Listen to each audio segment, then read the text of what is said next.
Project Lawful aka Planecrash by Arwayne aka Eliezer Yudkowsky and Lintamande.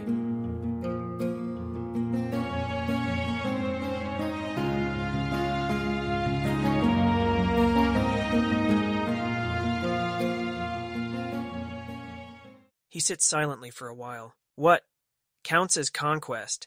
Can I tell Galarian that every country in the world needs to acknowledge you as Empress or be destroyed, and pay you, I don't know, 1% of tax revenue, and then you can collect all the Galarian souls going to hell, and then, I have not been able to find out what it would take to get to other planets, other planes. Does this plan basically work? I think that plan might work, but I have moral reservations about it. I realize that's rich, coming from me. I, too, have reservations. Mostly that this does not fix enough. Also, that it sounds like the sort of thing where more than a quarter of Galarian might be stupid about it, or countries would ban your cult just to be cruel, so people couldn't call your name in life. There's the question of who you could name your slaves and allies in hell that would treat people remotely acceptably, whether you can become acknowledged by hell as a hellish power without torturing people. I'll put on my intelligence headband instead of my splendor, augment wisdom, and think about it, I suppose. Probability this was Memory Gambit Carissa's plan? I see tropes in fewer places than I once did, but am still somewhat alert for them. On tropes, Memory Gambit Carissa's plan will be the one that actually works, whatever it was, because we don't know it, and all of us are dancing to her tune. 10%? I don't think everything turns on my compact with Asmodeus. Like you said, it's not enough. We have to overthrow him, not just let me steal everybody. But I do think that everything might turn on whether Asmodeus, when you do whatever you're doing, and it would be helpful now to know what that is, thinks there's any interesting Asmodeanism in the world from there or not, and my compact might matter for that. Also, it might make some marginal gods be against destroying the world. I do think Memory Gambit Carissa had figured out something I haven't yet re-derived, something that made her even more desperate than I feel right now.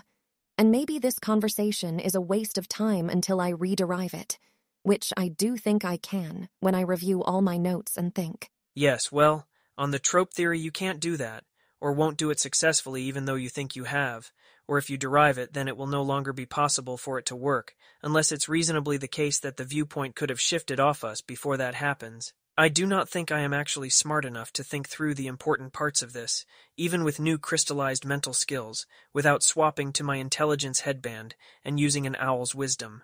I don't think I believe versions of the trope theory where you can't think thoughts if something is paying attention. I think if the other Carissa deleted her thoughts, it was for more concrete reasons surrounding people who were definitely paying attention, such as Dispater and Cheliax. Headband seems like a good idea. That Keltham is colder. If we're going to talk about us at all, we should do it before then.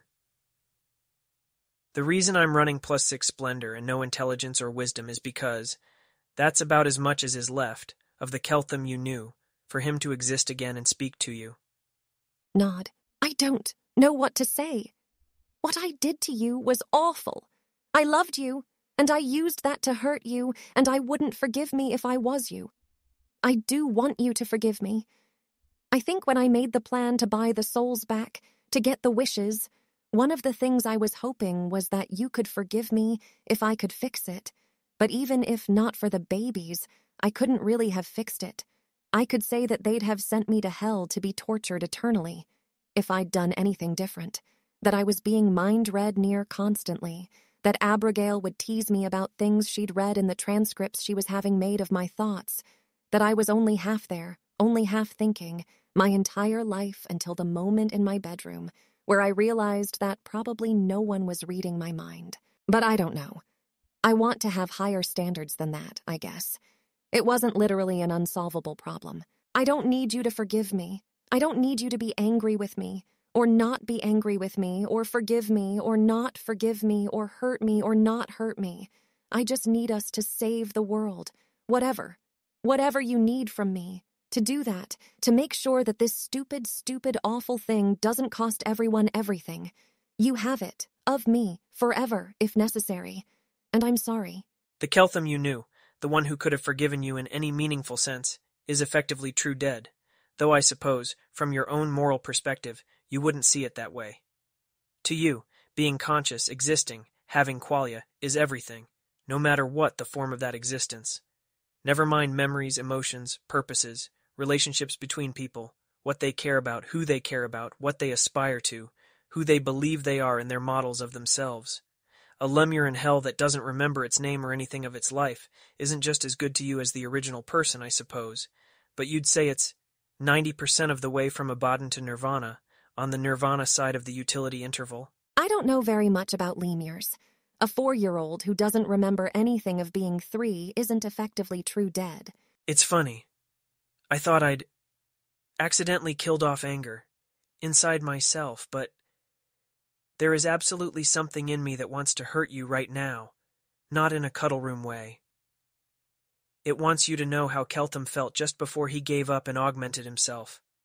Not because he wanted to stop existing as himself, he wanted to go on existing, but the children in hell mattered more to him than that, because he wasn't that selfish in the end.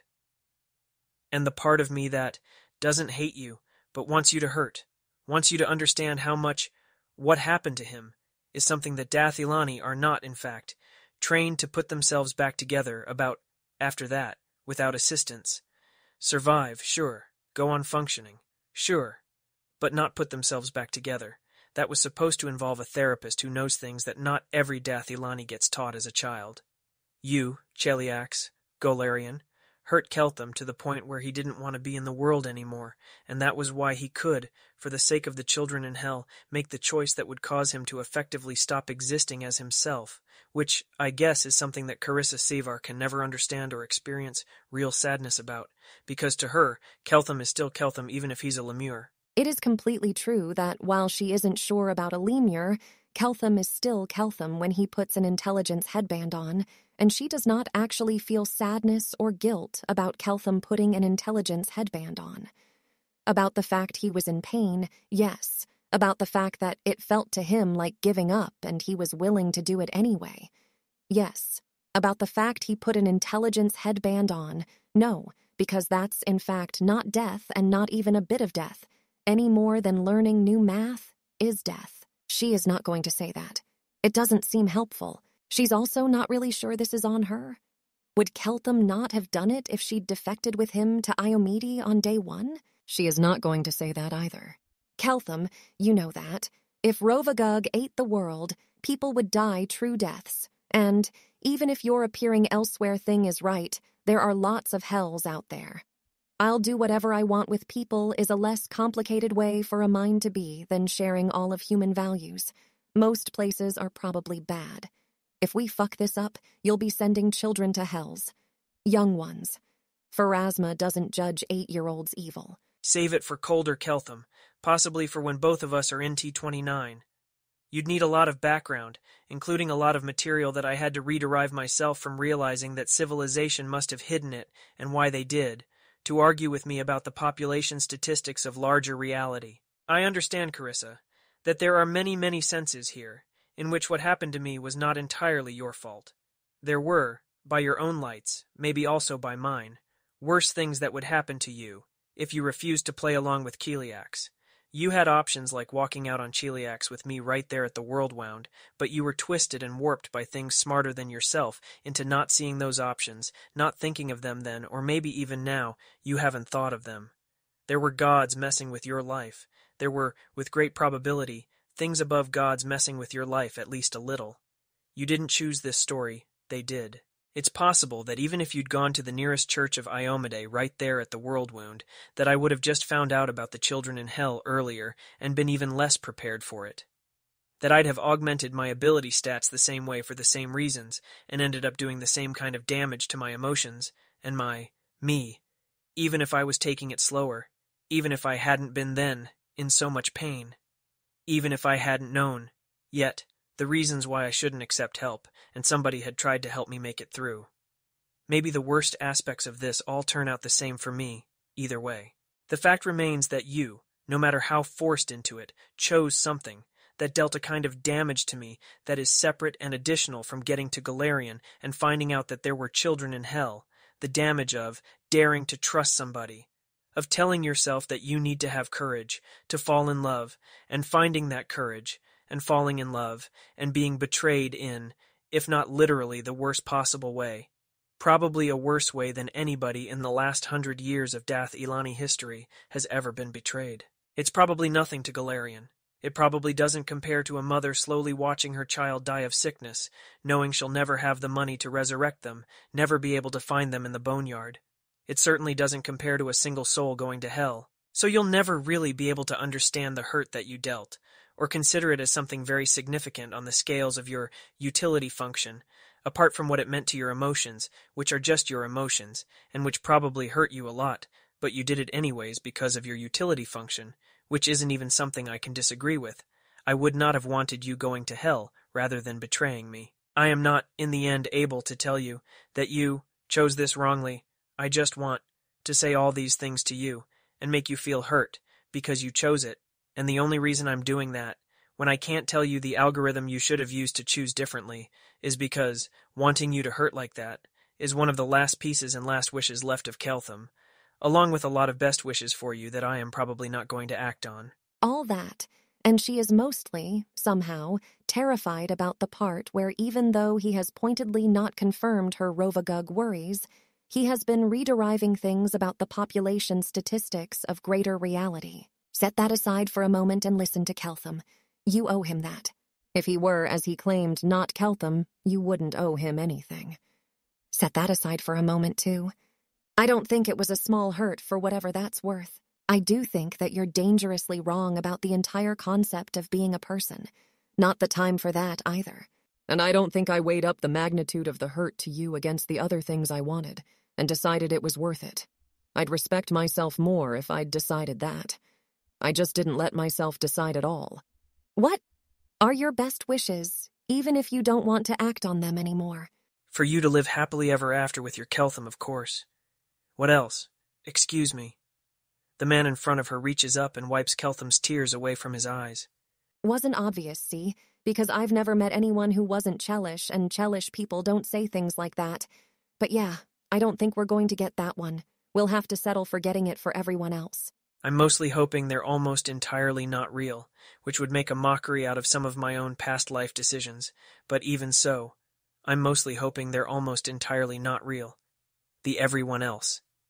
And those are issues that you did not, last I knew of you, like to think about or confront as possibilities, so chalk it up as one more thing to talk about when we're both in T29.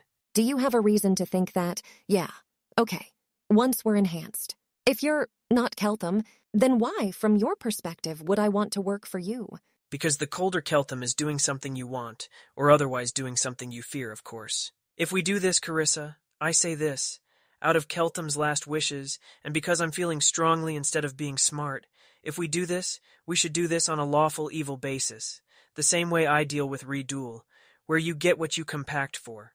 I was betrayed by those I trusted in part 1 of this story, and it sure would rhyme if somebody trusted me and got betrayed by me in part 2, even if there were reasons and even if there'd be no algorithm that I should have used to make a different choice of the choices that I actually saw. I should go. Get my headband now. I have to be outside the rope trick to take it from my bag of holding. I have said that one thing that Keltham wanted to say to you, and all the other things that he wanted to say, like that he loved you, or that he wanted and hoped that you'd end up with a happy ending of your own, even if it couldn't be with him. Those are all obvious if you know the pattern, and it hurts too much to say them anyways. Okay. I love you too. You have knelt to me for the last time now, because that hurts too much to see. The man taps her on the forehead. I give yourself back to you. You own yourself. Imaginary tag points to Carissa. Excuse me. He climbs down the rope trick, crying. He's gone a bit longer than it would take to just remove a headband from a bag of holding. Yeah, that figures. Maybe if she'd had a better plan, if she'd known about the babies, if she'd already actually fixed everything, if she wasn't mostly still scared of what he might do, maybe then it would have gone differently. But it didn't. Dath Ilani. Convergent answer. Earwane. Somebody climbs back up through the rope trick. Looks just like Keltham, but he's wearing a +6 intelligence headband and visibly has Owl's wisdom running. All right, he says. Let's negotiate. Are you willing to swear, before I reveal potentially dangerous knowledge to you, that you will not use any knowledge revealed here to you to act against myself nor my plans, in the sense that whatever you learn from me should not cause you to take actions more damaging to my interests than you'd otherwise have taken? She'd have hesitations about this, except for how he can just turn her to stone if she's intending to act against his interests. With that, it's not a hard call. Yes, I'll swear to that. He holds out a single earring, familiar to arcane sight, but larger and less spell silver efficient than her own version, a specialized gias. This earring compels you to keep bargains and promises you make with me after putting it on, unless I violate my side of the compact. It prevents you from lying to me, but doesn't prevent concealing information. It's cursed against voluntary removal, and the G's prevents you from trying to arrange to have it removed. Once worn, it hides itself and looks like an ordinary earring to regular detect magic. I, for my part, swear to you that that's all this earring does. Where'd you get that made? She could make it in a month, probably, but she's actually wildly envious of any other item enchanter who could, without having her previous work on the Gias earrings to go off. Well, they could have had more than a month with the time-dilated demiplane. Lawful evil seventh circle. She wasn't starting from scratch. I was able to buy some cursed geese items with more unfortunate specializations, and had her repurpose those. I want to meet her. I'm putting on the earring, but mostly only because you could make me. She did not want to meet anyone else, or have it known that she was dealing with me. You have the option of not putting on the earring and not getting to negotiate with me. Most of what I want from you is voluntary activity that cannot optimally be forced from you by Gias. Yes, but this is still not an offer I'd take from someone who couldn't make me. Can you, if you deal with her again, at least show her something impressive I made and give her my contact information? Yes, though I don't have any Sevar items about me besides your glibness pin. Once you've put on the earring, repeat your promise not to use knowledge that you learned from me to harm my interests, relative to what you would have done without that knowledge, as is a condition of this negotiation. She puts it on. She repeats the promise. All right. Diamonds turned out to be tetrahedral element 6 crystals, for which I happen to know a straightforward, purely chemical synthesis method. That synthesis is presently in progress in a temporary demiplane I set up to have the environmental conditions for synthesizing diamond, with a scattering of diamond dust within to act as seed crystals. I expect the diamonds growing there to be large enough for wishes in about a week. It's not a large demiplane, though, so I'm not expecting to get more than a couple of million wish diamonds that way. Ridul does not know this important fact, nor does the priestess of Sarenrae below us, and it would be damaging to my interest for you to tell them. Or indeed, anyone I have not told you is cleared for it. Well, in that case, I think we're actually going to be completely fine. I'd be annoyed I sold my soul for something we can make by the million, but actually, I can't even be annoyed right now. It's impossible. I want to know the chemical process for diamond synthesis, but that's not even arguably a priority. That's a week of real time, 2 weeks of demiplane time, and those 2 weeks may matter considerably. In particular, they matter for whether or not I have an incentive to destroy Igorian or all of Cheliax to prevent the ensoulment of my children, or as many of those children as possible, or if I'm able to advance other plans to a point where it's clear that Golarion and Cheliax will end up being an acceptable place for children. I'd like to buy your wishes to enhance my intelligence, wisdom, and splendor. I want to rent your artifact headband for at least a month of real time. I will not offer you thousands of wish diamonds in exchange, because I don't want them proliferating all over Golarion just yet. I will offer that you may go on the trip to the city of Brass that I was previously planning to take with Ridul, where, I've read, many Afridi can readily cast wish given a large enough diamond for it. I'll send with the wish diamonds and other payments for you to buy +5s to all 6 of your ability stats in the city of Brass. In the event that I cannot fulfill my side of the bargain in a timely fashion, because the diamond synthesis method failed to scale to wish diamond size, I will endeavor to pay you back the reasonable value of 15 wishes and the headband rental whenever I can, unless I am dead and unresurrectable for any number of reasons, in which case you get an unremunerated bad outcome. I am sure you realize that's a deal I'd happily make Keltham and would be a fucking moron to accept from Dispatter. How so? Just because Dispatter is generically adversarial and smarter than you? Because my side of it is give up my artifact headband, which is crucial for figuring out what is actually going on here, and my 15 wishes, which definitely work, now to maybe get the benefit of the wishes in 2 weeks and the headband back in 4. I guess I also get some strength and dexterity and constitution. I don't care about strength and dexterity and constitution. I'm a wizard. This is tempting, because you think it might help you not need to destroy Cheliax, and tempting insofar as I want to help you with that at my expense. Tempting because we have shared goals. Carissa isn't going to argue with Keltham about how he experiences augmentation, but she doesn't feel cold, just more alive, better at seeing things and saying them. Yeah. From your perspective, this deal is about harm reduction, my having a greater chance of not destroying Cheliax. Or if I have to do that anyways, getting more time to work on the wish wording for it, as may reduce the chance of a catastrophe there, being able to only glass Igorian, and making sure that I don't accidentally crack the planet in the process. I'd be wishing about some dangerous stuff. The plan there, to be specific, would be to summon a horde of fiends, demons maybe, or demons, though I realize you'd rather I not. To attack Igorian, they teleport their emergency response teams there, and get in a bunch of their best people. Bang, no more Igorian. They'll have a true res scroll somewhere to bring back Rugatan, and she can bring back others, but it'll take her time. Hopefully that's enough to let somewhere non-evil come in and take over Cheliax. I'd probably tip the Church of Yomade to what I was planning, and give them diamonds.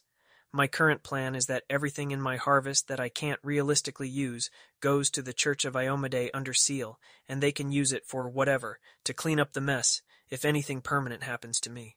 And the plan that might enable you to not have to do that? It's the plan that you get to try to talk me out of, though I expect that to go better if we're both INT 29. Let's be very clear, I currently intend to do that part whether or not I have your 15 wishes.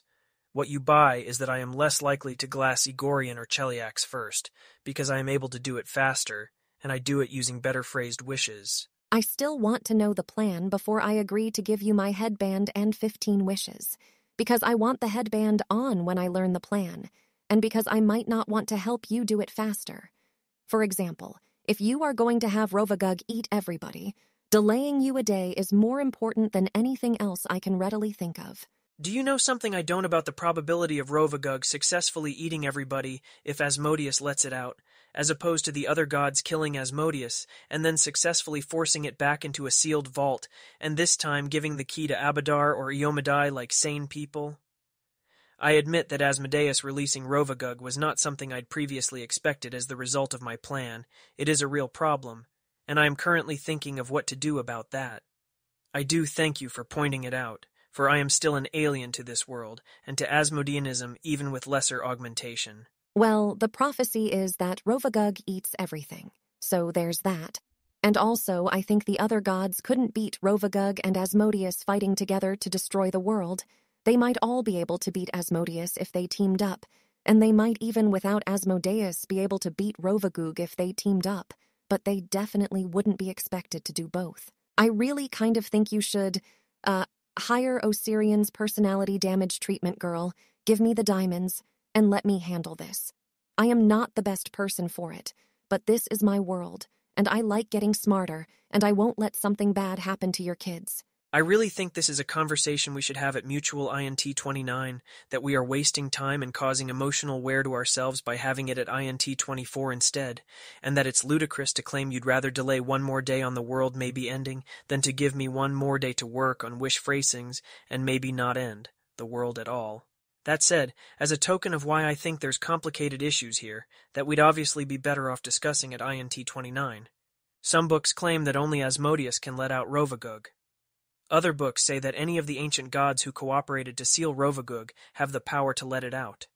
Asmodeus would just be the proud god who'd rather go down with the multiverse than negotiate if civilization got the upper hand on him, which is why the prophecy is about Asmodeus. Now suppose it were the case that releasing Rovagug would probably end with Rovagug being beaten back again.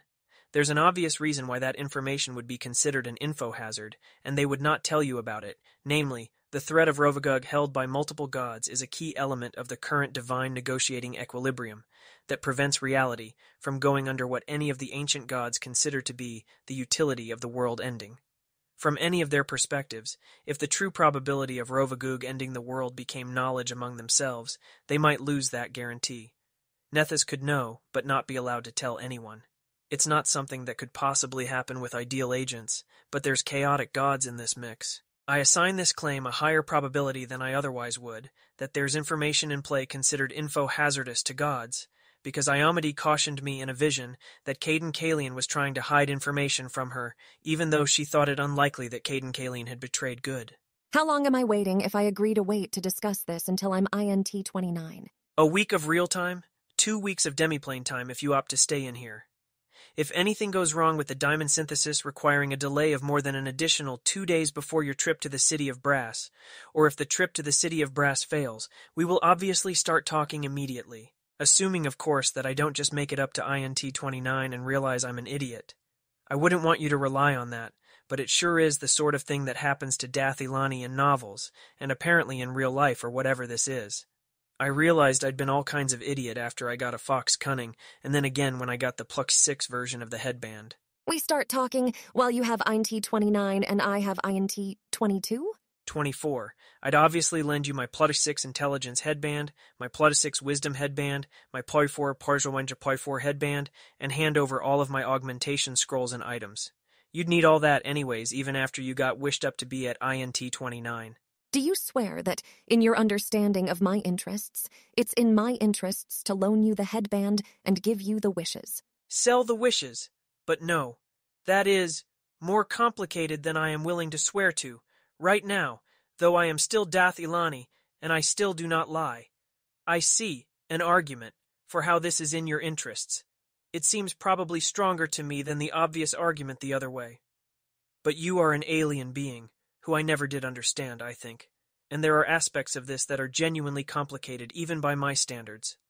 I am trying to think inside the world where I am pretending snack service does not exist, which will be easier when I have more wisdom, and I am very sure that is in your interest that I get better at pretending snack service doesn't exist. But if you make a decision based on that, we're not pretending snack service doesn't exist, are we? So you shouldn't take that into account at all. I cannot give you an answer based on reality, or shouldn't, rather, because reality is not the basis on which we need to be making our decisions. So, no, I do not so swear. I'm not actually a devil, but I am not a cleric of Abadar, and this is not an Abadaran deal. You decide for yourself if you're willing to take it. Maybe 500,000 people in Agorian. Maybe less than that if the population figures are lies. They'll go to hell, some of them calling her name, which doesn't matter because she doesn't get Cheliax yet. Would they want her to help Keltham with an awful, horrible plan that he'd have just told her by now if he didn't think she'd violently oppose it? If it saved them? It's not Asmodean to care about that. It's probably some flavor of good. It's not helpful either. She has no idea of the answer. Would she? Little Carissa Sevar, a wizard student. Would she want greater Carissa Sevar to have less power so that she could live and not go to hell?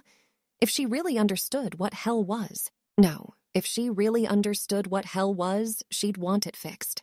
She'd want that more than she wanted anything else. So the only real question, then, is whether this makes that likelier. Whether Keltham, as he stands before her, is someone who she trusts more than she trusts herself, with hell growing into something she can bear. It's simple when you think about it like that. Now, Your reasoning? the only thing to consider is the ultimate outcome, and you said you don't think this affects that. I trust that my having resources will make the ultimate outcome better more than I trust that you having resources will make the ultimate outcome better. I would probably consider giving them to Keltham on the grounds that I owe Keltham, but you're insisting you're not Keltham and we're not playing by those rules. And under the rules you chose, no. No, I said that I'd try the same thing at some point either way. If this affected only timing, then all you'd care about is one more day before, say, on my old plan whose problem I now see, Asmodeus releases Rovagug and destroys the world with some probability. In that case, I could not have truthfully said that I thought I saw an argument for this being in your interests, and that it seemed stronger than the converse argument. I am basically expecting that the story is telling me to proceed before my children are ensouled and Cheliax attacks Assyrion. I am willing to go along with that plot line rather than fight it and risk the story applying additional incentives to me, and I expect that more high-intelligence prep time on my side produces better outcomes from your own perspective, because, for example, I can spot more issues like the Rovagug one. That's the obvious argument. Uh-huh. And I have more confidence that my being smarter and having more time to think produces better outcomes on that front than that you being smarter does. So I'd rather I be smarter for that extra time than you. I suspect you're looking for a symmetry between us that doesn't actually exist. That said, I'm thinking that stupider me has made some mistakes in his handling of this situation, which I am now thinking about how to correct. Osirian tells me you have 2 Chelish corpses in your bag of holding, and paid for a 3rd Chelish person to be raised, and left him in Osirian's care. This conversation has reached something of a temporary stalling point, I suspect, so I now ask what is the deal with that, and if there's anything time-sensitive about it. Had to kill my escort to get to you. Or maybe I didn't have to, but I was worried you'd do something stupid, and I'd already tried the move where I do something clever to protect everything you care about so you don't do anything stupid. And at some point the best move, when you're stuck, is just to get out. So I killed my escort. Oligario is mine. He's pledged his loyalty to me. But I can't actually protect him in hell yet, and I don't actually know how he'd take it if I told him I'm going to kill Asmodeus and take his job. So I had to kill him too, but I had him raised immediately. The other 2 are Hadrian, who is a perfectly unobjectionable Chelish 7th Circle wizard, and a Barco, who I personally dislike, though he's not objectively worse than anyone else. Cheliax will probably raise them both. They need wizards right now. But I can't really think of a reason to save them the diamond. Any reason we shouldn't drop them off in Igorian with a note from me saying that I didn't wantonly destroy their utility, and I hope they'll take good care of mine? Not a strong one, if you want to do that. Keltham would have been mad at a Barco for raping her. Keltham, in fact, wasn't mad about that when he heard about it, probably because he had a whole lot more to be mad about. They'll probably read through that I did it to confuse them, but probably isn't certainly, and if they're confused enough to start with, they might get more confused.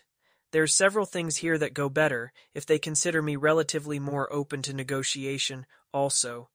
Optimizing around Cheliax's response is much more important than causing them to use up 2 true resurrection diamonds. Come to think, I should have them dropped off with a couple of raised dead diamonds. I did tell the devils I was complicatedly serving Asmodeus's interests. I figured it was good if they weren't sure whether I ended up serving Asmodeus's interests or not, though it looks like, in fact, I am. Plausibly helps, yeah. Sort of sad where a lot of what it potentially helps with is taking them by surprise about destroying Igorian. You've had what sounds like an intense day. Do you in fact possibly need some rest time before you could even give consent to complicated deals in a way that you'd feel had come from your real self? Or for that matter, some alone time to fail to rederive your memory gambit self's plan? From Carissa's perspective, it feels like she's being entirely reasonable, and the problem here is that Keltham with an identity crisis is being twisted into a trauma pretzel while having far more diamonds and riches than any insane traumatized teenager should possess. Which problem will not solve itself if she gets some time to rest and think? However, she is capable of noticing that probably from Keltham's perspective, this is not what it feels like, and that she is going to have to be able to work with Keltham's perspective instead of just smugly refuting it in her own head if she is going to save the world. And also that sometimes when you can identify that from someone else's perspective, the situation would look different. This is not just a fact about how they're an idiot, but is sometimes also a fact about the situation. And she did spend her entire life making incredibly costly mistakes, and should probably not assume that she just stopped having that problem forever this morning. That might be a good idea. I love you. I'm sorry this is so hard, and I will try to find a way that I can give you this without endangering the entire world. All right, let's head out. You're physically weaker. Want to go down first so I can lend you a hand on the rope? I was planning to just take the fall because it'll make me feel better. Honestly. I suppose it's good to see, on some level, that you have not changed. I admit I'm also wondering whether INT-29 and WIS-27 would let me put myself back together again, better than this, and maybe be able to feel a sexually sadistic impulse again. Yes, that's emotional blackmail. There's children in hell, and I'm willing to resort to emotional blackmail in the face of that. Brain suggested pushing you out of the rope trick, maybe as a joke even if it can't be romantic. Other parts of my brain are fighting me about it. Sorry. Fall if you're falling. There's in fact almost certainly not children in hell right now. It has happened, across all of history, but You know, after 5 years tops, they aren't children anymore.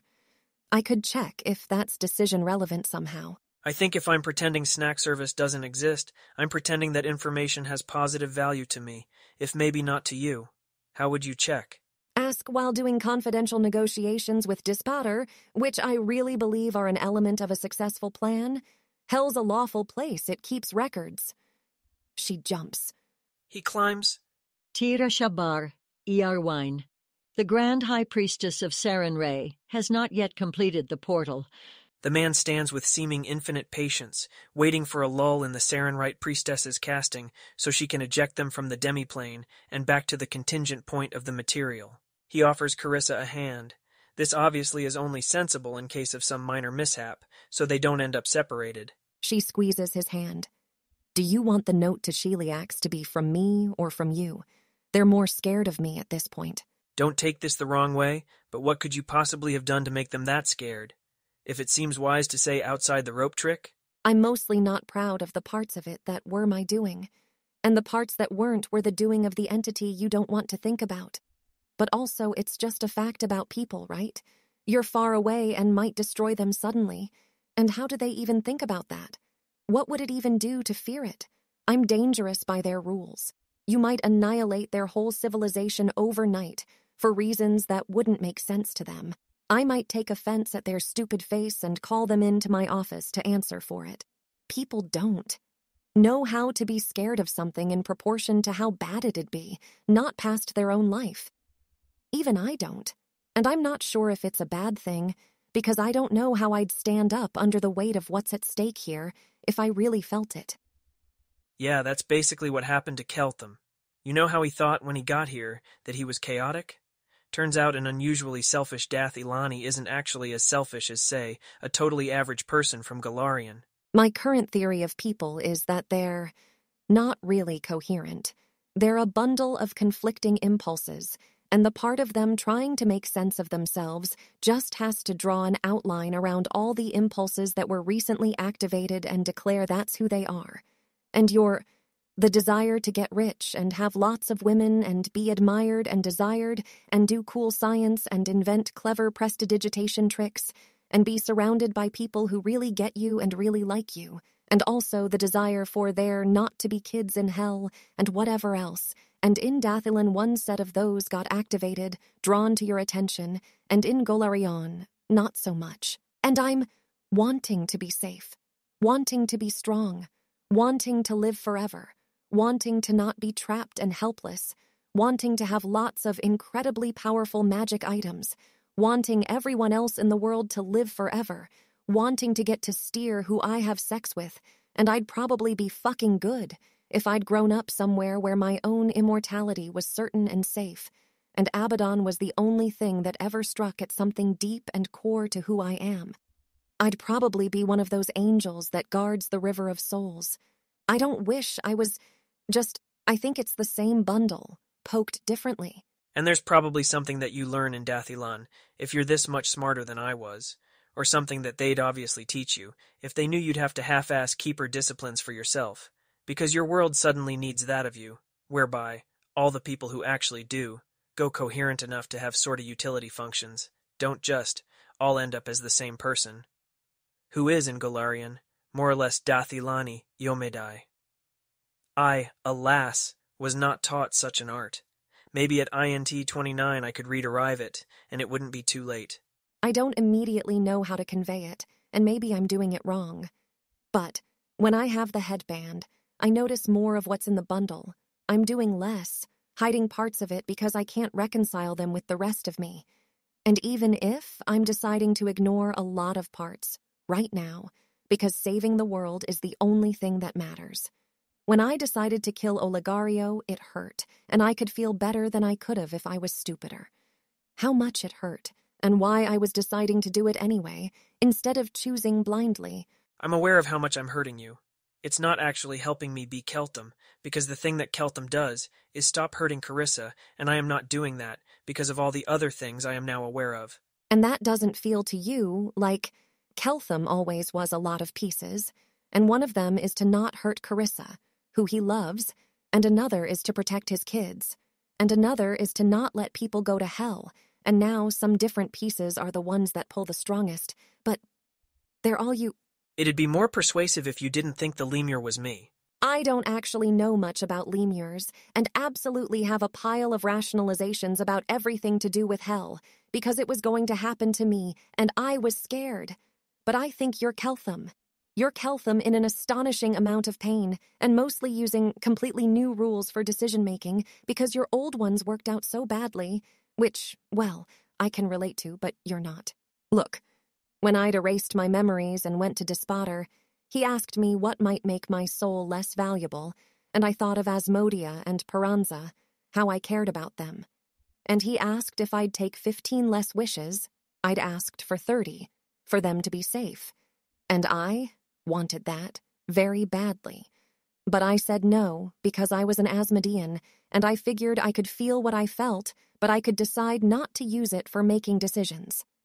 Thankfully, he didn't let me fuck that up.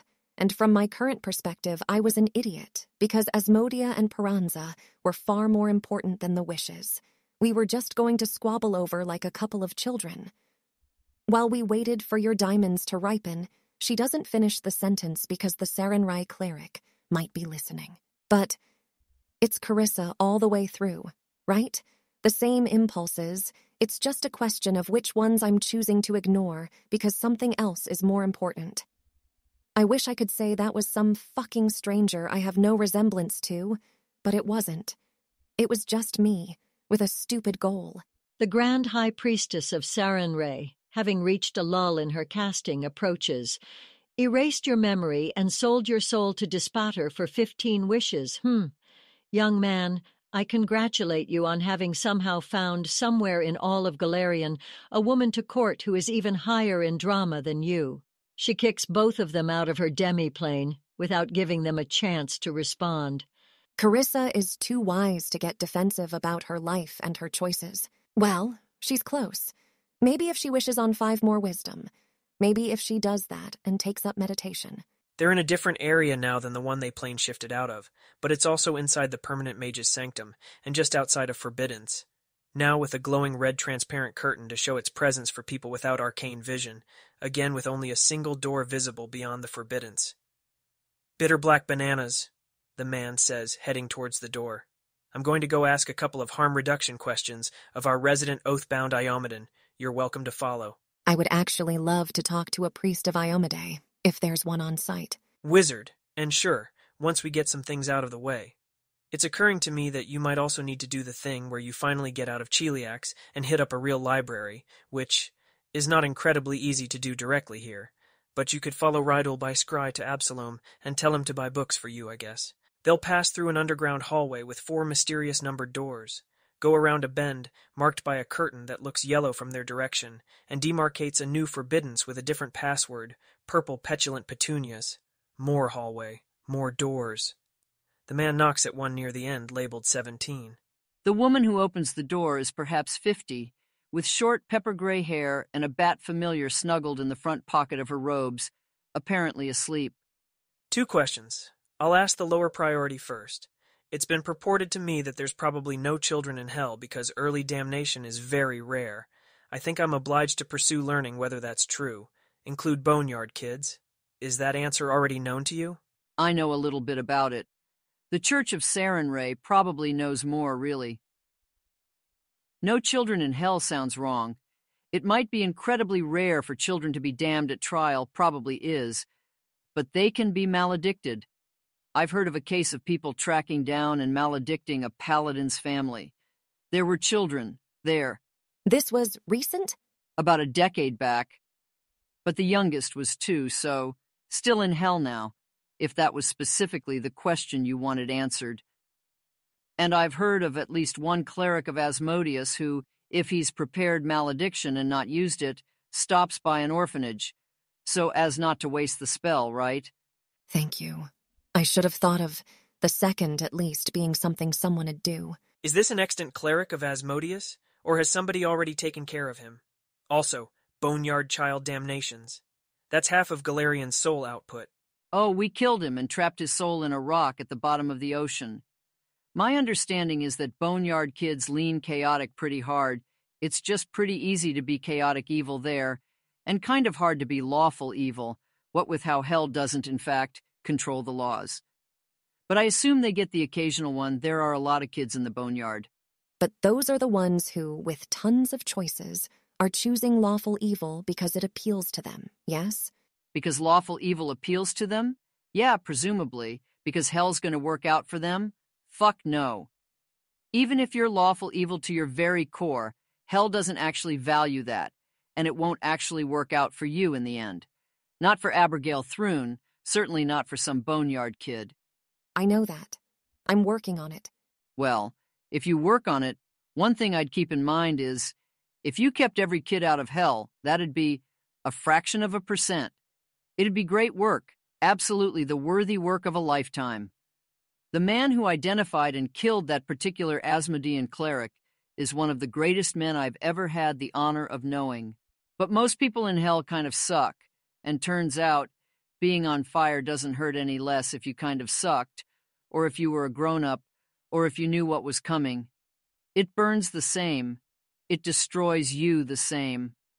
I don't want there to be innocents in hell. But if you got them all out, I'd have, 99% plus of the issues with hell that I have right now.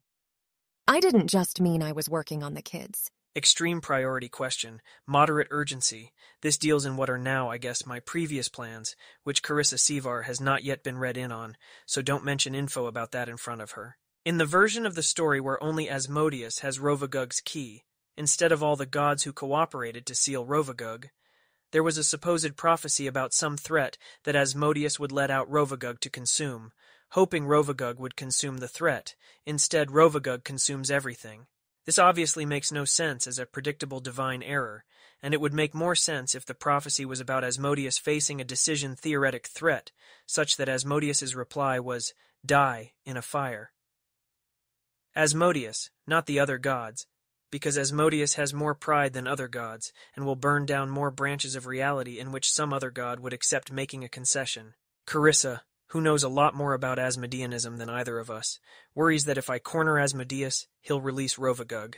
I'm not authorizing you to reveal my prior plans to the General Church of Iomedae over this. But if you have reason to believe that's not going to happen, given the plans I previously had, I need to know about it. Presumably, Iomedae already had plans for cornering or extinguishing Asmodeus without Rovagug getting released as a result. Can you find out how that would work? Is it evidently something that would apply only to Iomedae or not to me? Is it something that would evidently apply to both her plan and mine? I expect Iomedae would, when she moved against Asmodeus, have a coalition of the gods that she was confident was sufficient to either prevent Asmodeus releasing Rovagug or beat Rovagug back when released. I don't think she has such a coalition right now. That's not really a great answer, from what I model to be your perspective. Further details requested if you can get it by any means short of reading the church in on my plans. You have basically unlimited budget, but ask me for approval of anything above 100,000 gold pieces. It's not a great answer, but if Iomedae has a secret plan, I doubt she's even told her church. I'll see what I can do all the same. I'd say thank you, but, Carissa with me. He heads off towards the next bend in the hallway. She ignores him. She's pretty sure that the part of her which wants to ignore Keltham is a stupid part, but if you squish a part every time because it's stupid, then you might not notice if it ever wasn't stupid. He turns back to look at her. Is there a reason you're not following? Yeah, I didn't feel like it. For a second, the man smiles. It looks to be involuntary. He looks like Keltham when he does that. Tarnish! She's not going to resist punishment or anything, but she's going to continue not moving. Dare I hope that I'm here to hold her down while you hurt her? That would have been a relationship outcome far above my expectations. No, I need you in position to disable Carissa if she tries anything. Carissa, there's a lot of entry processing we didn't do with you. Most people here have sworn oaths not to oppose my plans, as a condition of being allowed to possibly reduce harm from them, with a few exceptions like Tarnish, who consider themselves more aligned. When I was wearing a Splendor headband instead of intelligence, and finally meeting you again, I did not want to confront you over things that might not have turned out to be necessary. But it is not actually something I will permit, that you use your wishes on yourself, and keep your headband, and go around being INT-29 while I am INT-24. You've already made an observation of vital importance to reducing the chance that I destroy the world, and I'd like you to make more of them. But the level of danger you represent without serious constraint is unacceptable. My best alternative to negotiated agreement is statuing you at least until I am fully augmented with wishes of my own, possibly until I've obtained at least a +6/+6 artifact headband of my own. Do you want to offer me an alternative to that? It took me 5 minutes, not knowing your plans, to notice a way they were going to destroy the world. Your reaction to this is that you don't want me to be smarter, because then I'd be too good at preventing the destruction of the world? I won't use the wishes. I wasn't planning to until I'd at least re-derived my original plan, and I'm not actually entirely sure we want them used for augmentation rather than some situation where a hell wish is safer interpreted than a genie wish if we're not going to be short on diamonds. But I do want to register, Keltham, that I think you are making really terrible decisions. Decisions that are in expectation going to kill millions of people, and that if what you discovered about yourself, deep down, was that you aren't that selfish, then you have to be unselfish enough to, if you notice a decision is going to an expectation kill millions of people, not make it. I don't know what unselfishness is for, if that's not it. If there's any real true shard of the light anywhere in Dath Ilan, it'd be that they have fewer people who'd in expectation kill tens of millions of people as their first pass at solving a problem they could solve with, like, a conversation. She turns back to the wizard's door to knock on it. Go ahead. Knock, knock. The woman opens the door again. I am having a panic attack and need someone to remind me to breathe for the next 2 minutes. Are you available, and if not, do you have a referral? Yeah? Hey, it's okay. Come on in. Sit down. She shoots a baffled glance over Carissa's head at the other occupants of the hallway. Tarnish, follow her and make sure she doesn't, suddenly kill everybody and escape. We have to assume at this point that trope-wise she's now the story's protagonist, and I'm the villain. Be silent otherwise. Carmen, sorry. I let myself get excited about meeting Carissa. I was, trying not to do the thing that obviously isn't going to end well, or rather, is going to end even worse, of suppressing too many emotions, not making any concessions to excitement. Didn't ask her to swear any oaths in advance, and just now told her that it was looking like I needed to turn her into a statue for a week, if she didn't want to offer any promises. Carissa, Carmen, and Tarnish are cleared to know all I told you. Breathe in, Carmen says calmly. That wasn't really much of a breath. There you go. Breathe out. Breathe in. Out. In, out. In, out. Do you want to talk about this, or just breathing assistance? What I want is to go to hell where people aren't so fucking awful. Saying that had not been in her plan. It just sort of happened. Also, it got her behind on breathing, and it takes her most of the rest of the 2 minutes just to catch back up. People, don't threaten each other in hell, Carmen says quietly once she's calmed. Probably they do. Probably nowhere's safe. Sorry. I said 2 minutes. I'll leave now. I am skeptical. That's a good idea, and don't mind if you stay longer. Abigail Thrune tortured me to death once by turning me into a statue. I told Keltham, told him it was what I'd always been most terrified of. Before Abigail. Not because of her, that's why she did it. Wow. It makes sense then that you panicked when he brought up statues. Didn't panic then. Said something. Don't know if it was enough. Panicked after, when I was trying to think of what to say. That could possibly be enough when he wants to destroy the world. He wants to kill everyone. That's the fucking plan. That's what convinced me to sell my soul. It's not overthrowing Asmodeus, it's overthrowing Pharasma. And may the beasts of the outer dark consume us all. That'll just make this corner of reality prettier to a Dath Ilani. I hate him. I don't understand how I ever. I don't want the universe to be consumed by the beasts of the outer dark. I think with these resources, we can do a lot better than that. Only if Keltham wants to. He could just give all the diamonds to the Church of Iomade and you'd handle it from there, wouldn't you? We would be able to do a ton from there. I don't know that we'd be able to do everything. He's not going to do everything. He's going to destroy the world because he can't be bothered to fucking think for 5 fucking minutes because he's selfish, stupid, cruel, horrible. This is why you're not supposed to fall in love with people. It's because it makes you fucking delusional. Why didn't anyone say that instead of, oh, it's un-Asmodean. It makes you think that they might be worth saving. I should have just told Ottelmans right away to crush him. I don't actually think that you should have done that, even by your own values. You don't? No. I think you made the right decision to come here even though it was terrifying, and will probably get even more terrifying, and might all end in ruin. Why? I'm not actually cleared to talk with you about Keltham's plans. I don't think it gets easier from here for you, but I do think we will win. Destroying the universe isn't winning. No, it isn't.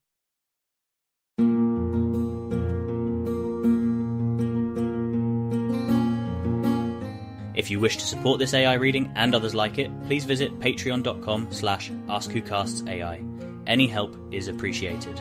And thank you to executive producer John Doe 7776059.